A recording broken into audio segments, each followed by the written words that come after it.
Tirikchilikda, tirikchilik.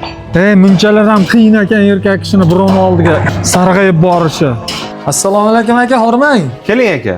Aka, bilasiz erkak kishiga birovning oldiga sarg'ayib borish oson emas. Xo'sh, mastezim ozgina ish ko'rsatib qoldi hadovoyda. Hozir sizga beradigan bir tiyin pulim yo'q. Agar meni lafzimga ishonsangiz, tuzatib bersangiz, kechgacha ishlab, kechki taraf uzib ketaman aka. Endi aka, men narsaga ish qilmayman, to'g'risi. Aka, biz ham sovuqda qiynalib ishlaymiz bu yerda. Oson emas. Boshqalardan bir so'rab ko'ring, lekin uzr. Puling yo'q bo'lsa, birovga sarg'ayib borish ham qiyin ekan. Onasi? Dadasi uyda bozorlik qolmabdi. Bugun bir ilojini qilib bozorlik qilib keling. Bolalaringiz osh qilib bering deyapti. Ha, ko'ngil to'qqan. Ha, kechga bozorlik qilib boraman. Aka keling, nima xizmat? Aka, to'g'risi erkak kishini birovning oldiga boshini egib kelishi oson emas. Mashinamda ozgina hadovoy ish ko'rsatib qoldi. Pulim yo'q edi-yu, agar qilib bersangiz aka. Menga qarang aka. Hozir aka-uka bir-biriga ishonmayapti-yu.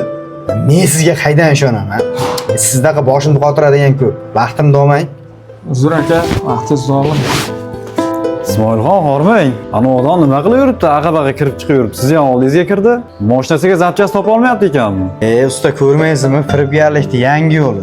Bunaqalar odamni rahmini keltirib keladi-da, ishini bitiradi, shu bilan qaytib ko'rmaysiz qorasini. Ha, mayli aka, uzr. O aka.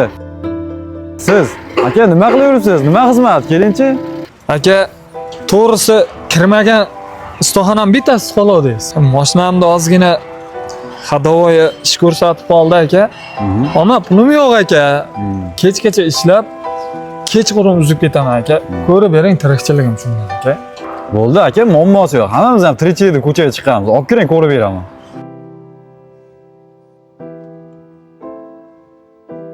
Ha, Ilhomjon.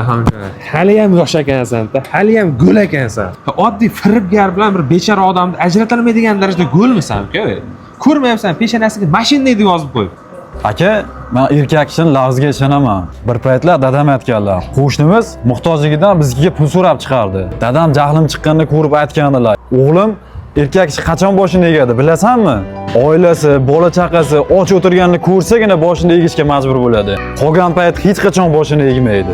O'g'lim, erkak kishi boshini yoningga egib keldimi, uni quruq qo'l bilan qaytarsang, sen erkak emassan deganlar. Mayli u aka qaytib kelmasan, lekin men erkaklik vazifamni bajardim deb hisoblayman.